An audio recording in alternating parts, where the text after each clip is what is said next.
Hello दोस्तों, नमस्कार। स्वागत है आप सभी का अपने चैनल साहित्य ज्ञान धारा में। आशा करती हूँ आप सभी लोग स्वस्थ होंगे और अपनी पढ़ाई में लगे होंगे।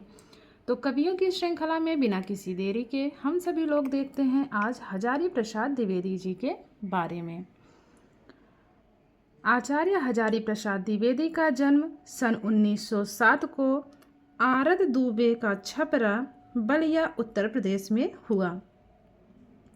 आचार्य हजारी प्रसाद द्विवेदी काशी विश्वविद्यालय से अध्ययन के बाद शांति निकेतन में 20 वर्ष तक कार्य किया। यहाँ टैगोर के मानवतावादी दृष्टिकोण का प्रभाव पड़ा। आगे देखते हैं। आचार्य हजारी प्रसाद द्विवेदी सन 1950 में काशी हिंदू विश्वविद्यालय के प्रोफेसर बने। तो जो हजारी प्रसाद द्विवेदी जी हैं वो काशी हिंदू विश्वविद्यालय के प्रोफेसर कब बने? तो 1950 में बने। द्विवेदी जी उत्तर प्रदेश हिंदी ग्रंथ अकादमी के अध्यक्ष व पंजाब विश्वविद्यालय के कुलपति भी रहे हैं। आगे है, आचार्य हजारी प्रसाद द्विवेदी को लखनऊ विश्वविद्यालय द्वारा डीलिट की उपाधि दी गई। तो इन्हें डीलिट की उपाधि किसके द्वारा दी गई? तो लखनऊ विश्वविद्यालय के द्वारा दी गई। इनकी मूल चेतना विराट मानवतावाद है। आचार्य हजारी प्रसाद द्विवेदी के गद्य में विचार की तेजस्विता, कथन का लालित्य और बंध की शास्त्रीयता का संगम है, इसलिए इनमें एक साथ कबीर, टैगोर और तुलसी एकाकार हो उठते हैं। आगे है, इनके निबंध व्यक्तित्व व्यंजना व आत्मपरक शैली में हैं। तो इनके निबंध कैसे हैं? व्यंजना व आत्मपरक शैली में हैं। आगे देखते हैं। आचार्य हजारी प्रसाद द्विवेदी सन 1952 से लेकर 53 में काशी नागरी प्रचारणी सभा के अध्यक्ष बने। तो हजारी प्रसाद द्विवेदी काशी नागरी प्रचारणी सभा के अध्यक्ष कब बने? तो 1952-53 में। आचार्य हजारी प्रसाद द्विवेदी सन 1955 में प्रथम राजभाषा आयोग के सदस्य बने। आचार्य हजारी प्रसाद द्विवेदी के प्रसिद्ध निबंध शिरीष के फूल, कल्पलता संग्रह में और फिर से सोचने की आवश्यकता है निबंध कुटज संग्रह में संकलित हैं। तो इसको पुनः देखेंगे। जो इनका प्रसिद्ध निबंध है शिरीष के फूल, कल्पलता संग्रह में और फिर से सोचने की आवश्यकता है निबंध कुटज संग्रह में संकलित है। तो कल्पलता संग्रह में शिरीष के फूल संग्रहित है और फिर से सोचने की आवश्यकता है यह कुटज संग्रह में संकलित है। आचार्य हजारी प्रसाद द्विवेदी का उपन्यास अनामदास का पोथा पहले अधरैक्य आख्यान के नाम से प्रकाशित हुआ था। इनका निबंध साहित्य सहचर पुनः साहित्य का साथी के नाम से प्रकाशित हुआ। आगे देखते हैं। आचार्य हजारी प्रसाद द्विवेदी को उनके निबंध संग्रह आलोक पर्व के लिए साहित्य अकादमी पुरस्कार दिया गया। आचार्य हजारी प्रसाद द्विवेदी को भारत सरकार पद्म भूषण पुरस्कार भी दिया गया।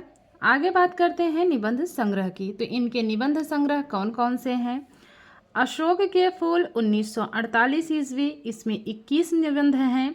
कल्पलता समय है 1951 ईस्वी, इसमें 21 निबंध हैं।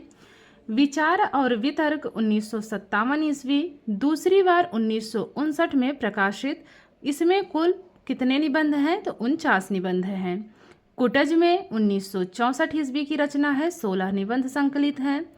साहित्य सहचर में 1965 ईस्वी की यह रचना मानी जाती है और इसमें 12 निबंध संकलित हैं। आलोक पर्व की बात करें तो 1972 ईस्वी की है और 14 निबंध इसमें संकलित हैं।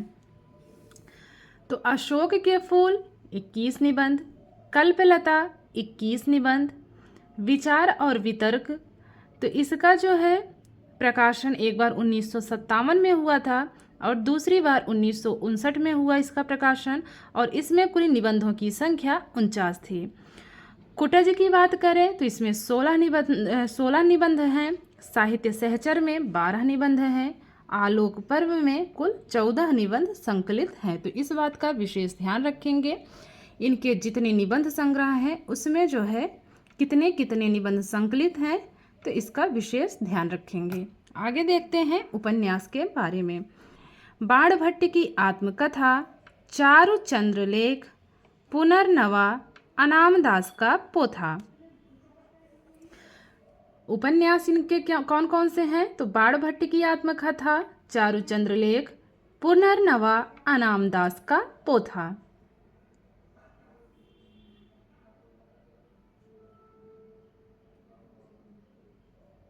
आगे है आलोचना विधा। आलोचना की बात करें, आलोचना है सूर साहित्य, कबीर, मध्यकाल के बोध का स्वरूप, नाथ संप्रदाय, कालिदास की लालित्य योजना, हिंदी साहित्य का इतिहास, हिंदी साहित्य उद्भव और विकास।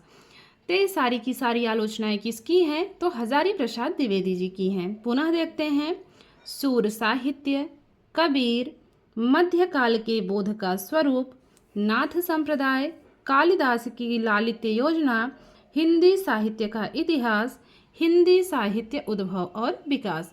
अब बात करते हैं संपादन की। संपादक के किसके रहे हैं? तो संदेश रासक के रहे हैं, पृथ्वीराज रासो के तथा नाथ सिद्धों की बानियाँ। तो इन्होंने किसका किसका संपादन किया है? पुनः देखते हैं, संदेश रासक, पृथ्वीराज रासो, नाथ सिद्धों की बानियाँ।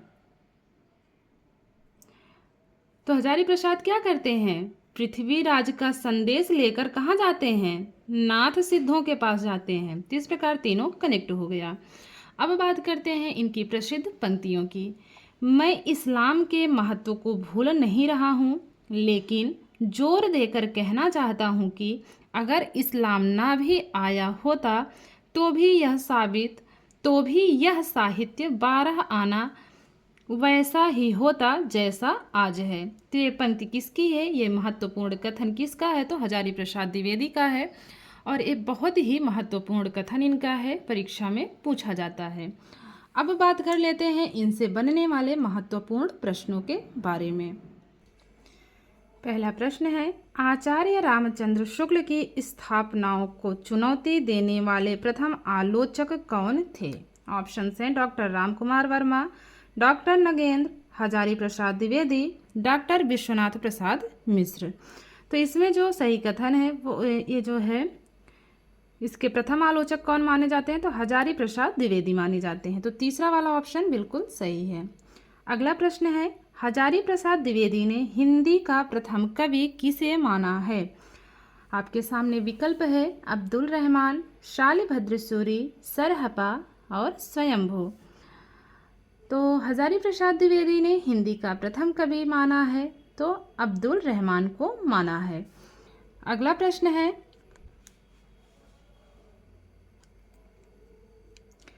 भक्तिकालीन साहित्य को भारतीय विचारधारा का स्वाभाविक विकास किसने माना है? डॉक्टर रामकुमार वर्मा, आचार्य रामचंद्र शुक्ल, हजारी प्रसाद द्विवेदी या फिर डॉक्टर विश्वनाथ प्रसाद मिश्र। तो जो माना है वो मानने वाले हैं हजारी प्रसाद द्विवेदी। इसमें तीसरा वाला ऑप्शन बिल्कुल सही है। अगला प्रश्न देखते हैं, हजारी प्रसाद द्विवेदी के किस उपन्यास में राष्ट्रीय स्वाधीनता आंदोलन की अभिव्यक्ति है? अनामदास का पोथा, बाणभट्ट की आत्मकथा, चारु चंद्रलेख या फिर पुनर्नवा। तो जो इसमें सही जवाब है वो है बाणभट्ट की आत्मकथा। आगे है, हजारी प्रसाद द्विवेदी का जन्म कब हुआ? 1913, 1914, 1910 या फिर 1907 ईस्वी। तो हजारी प्रसाद द्विवेदी का जन्म हुआ है 1907 ईस्वी में। आगे बात करते हैं, किस साहित्यकार के बारे में कहा जाता है कि गद्य में विचार की तेजस्विता, कथन का लालित्य और बंध की शास्त्रीयता का संगम है, इसलिए इनमें एक साथ कबीर, तुलसी और टैगोर एकाकार हो उठते हैं। यह कथन किसका है? विकल्प है रामकुमार वर्मा, आचार्य रामचंद्र शुक्ल, हजारी प्रसाद द्विवेदी या फिर डॉक्टर विश्वनाथ प्रसाद मिश्र। तो जो इसमें तीसरा वाला ऑप्शन है हजारी प्रसाद द्विवेदी बिल्कुल सही है। हजारी प्रसाद द्विवेदी का कौन सा निबंध पहले साहित्य सहचर नाम से प्रकाशित हुआ था? साहित्य का साथी, कल्पलता, आलोक पर्व या फिर कुटज? तो हजारी प्रसाद द्विवेदी का जो साहित्य का साथी निबंध है पहले साहित्य सहचर नाम से प्रकाशित हुआ था। तो पहला वाला ऑप्शन बिल्कुल सही है। आगे देखते हैं, हजारी प्रसाद द्विवेदी को किस रचना के लिए साहित्य अकादमी पुरस्कार दिया गया है? ऑप्शंस हैं साहित्य का साथी, अनाम दास का पोथा, आलोक पर्व या फिर कल्पलता? तो हजारी प्रसाद द्विवेदी को आलोक पर्व रचना के लिए साहित्य अकादमी पुरस्कार दिया गया है।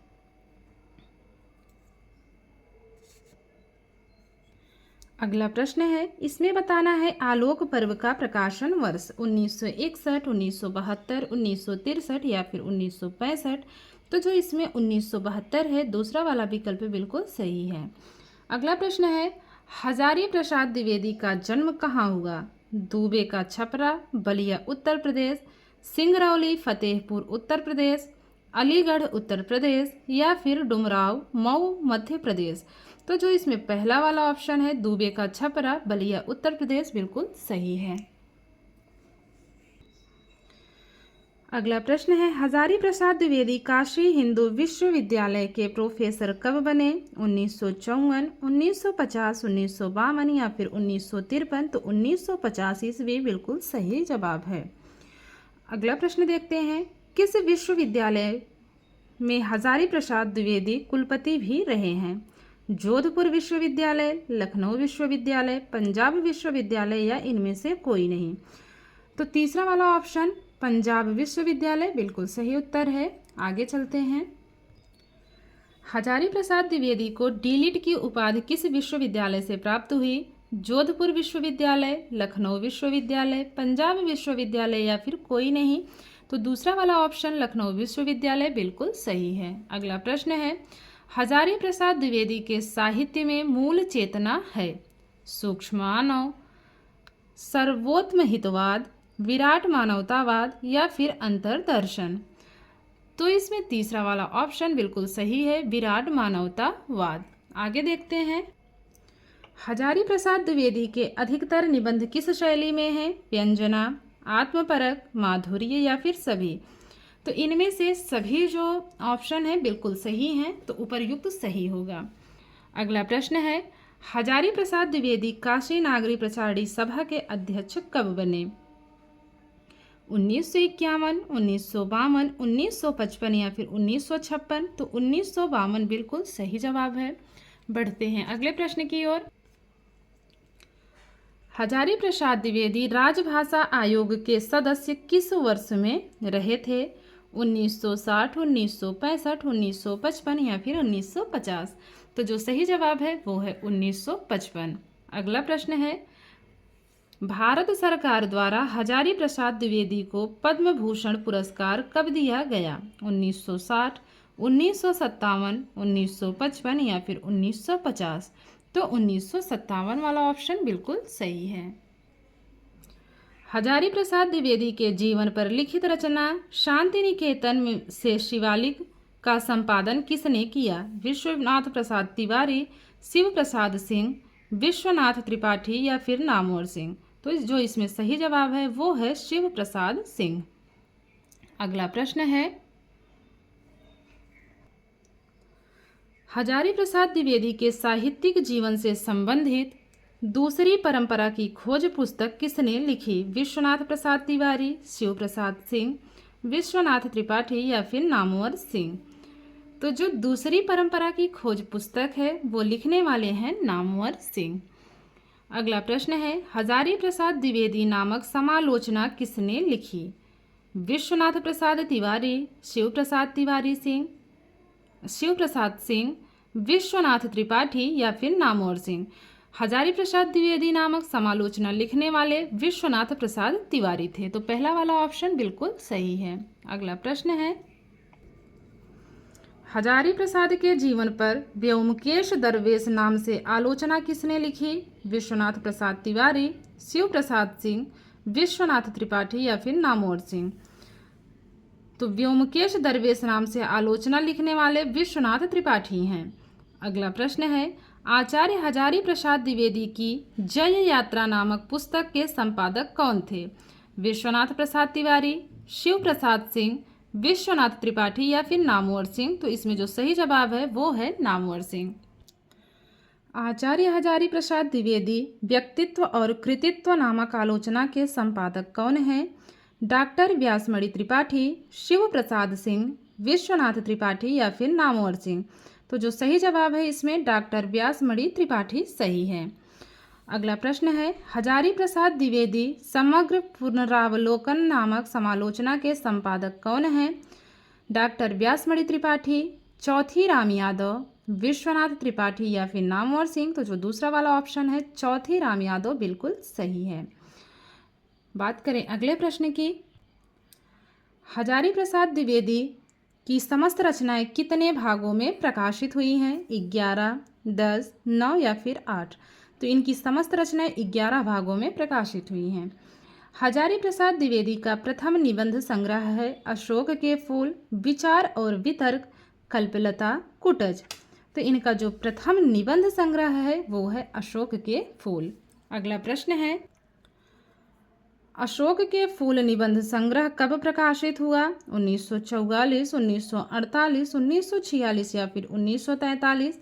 तो वो है 1948 ईस्वी।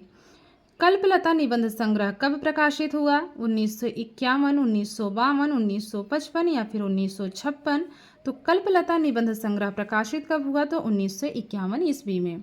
अगला प्रश्न है, कुटज निबंध संग्रह कब प्रकाशित हुआ? 1961, 1962, 1964 या फिर 1966? तो कुटज निबंध संग्रह 1964 ईस्वी में प्रकाशित हुआ। विचार और वितर्क निबंध संग्रह में कितने निबंध संकलित हैं? 21, 49, 14 या फिर 12? तो विचार और वितर्क निबंध संग्रह में कुल 49 निबंध संकलित हैं। अगला प्रश्न है, हजारी प्रसाद द्विवेदी के उपन्यासों का प्रकाशन वर्ष के अनुसार सही क्रम किस विकल्प में है?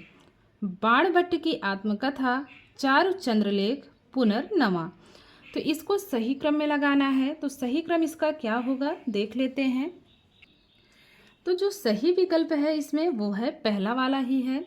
सबसे पहले है बाणभट्ट की आत्मकथा, उसके बाद है चारु चंद्रलेख, उसके बाद है पुनर्नवा। तो सही क्रम पहला वाला है, तो सही विकल्प सही है।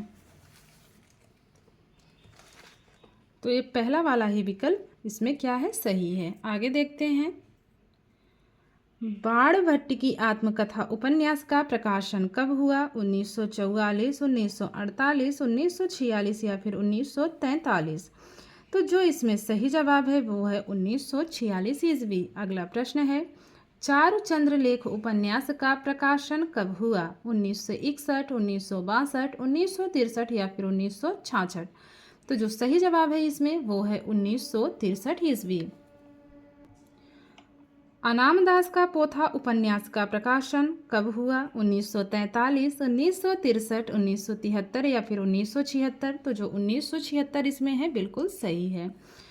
पुनर्नवा उपन्यास का प्रकाशन वर्ष है 1943 ईस्वी, 1963 ईस्वी, 1973 या फिर 1976? तो 1973 वाला विकल्प जो है बिल्कुल सही है। पुनर्नवा का प्रकाशन वर्ष है 1973 ईस्वी।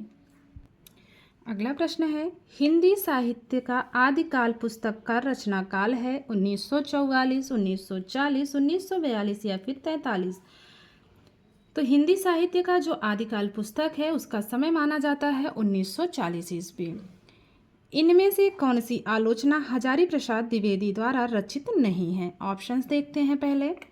हिंदी साहित्य का आलोचनात्मक इतिहास, हिंदी साहित्य का उद्भव और विकास, मध्यकाल के बोध का स्वरूप, हिंदी साहित्य की भूमिका? तो जो ये पहला वाला है ये हजारी प्रसाद द्विवेदी जी का नहीं है। बढ़ते हैं अगले प्रश्न की ओर। इनमें से कौन सी रचना हजारी प्रसाद द्विवेदी की नहीं है? नाथ संप्रदाय, सुर साहित्य, साहित्य समालोचना, कबीर? तो जो तीसरा वाला ऑप्शन है ये सही नहीं, ये मतलब इसमें यही सही है और ये हजारी प्रसाद द्विवेदी की रचना नहीं है। अगला प्रश्न, इनमें से कौन सी संपादन कृति हजारी प्रसाद द्विवेदी की नहीं है? नाथ सिद्धों की वाणियाँ, संदेश रासक, पृथ्वीराज रासो, कबीर साहब। तो जो इसमें सही जवाब है वो है कबीर साहब। कालिदास की लालित्य योजना कृति का प्रकाशन वर्ष है 1961, 1962, 1963 या फिर 1965। तो जो इसमें 1965 है बिल्कुल सही है। प्राचीन भारत के कलात्मक विनोद का रचना काल है 1952 ईस्वी, 1963, 1943 या फिर 1976। तो जो इसमें सही समय है 1952 है। आगे है, साहित्य सहचर निबंध संग्रह का प्रकाशन वर्ष है 1961, 1962, 1963 या फिर 1965। तो जो इसमें सही जवाब है ये है 1965 ईस्वी।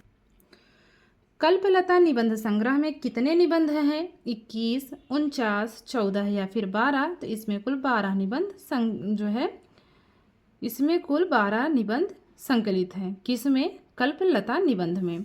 आगे है, विचार और वितर्क निबंध संग्रह प्रथम बार कब प्रकाशित हुआ? 1951, 1952, 1957 या फिर 1956। तो 1957 में।